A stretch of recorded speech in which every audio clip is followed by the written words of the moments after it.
खोजत खोजत भइल सझिया से भोर गौवा जवाहर मच गइल बाटे शहर।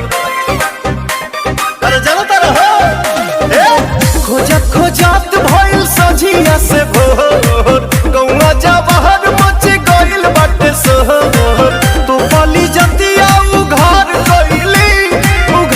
कइली हाँ उघार कइली किया सोहली मेरे यारवा है फलाना वो फरार भइली।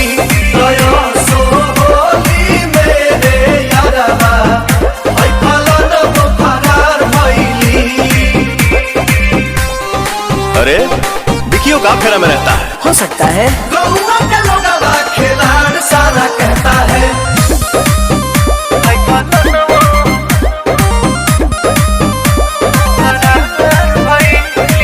कहिए से चलत रहे इनकर रिलेशन मौका ही मिलत देखली एक्सप्रेशन।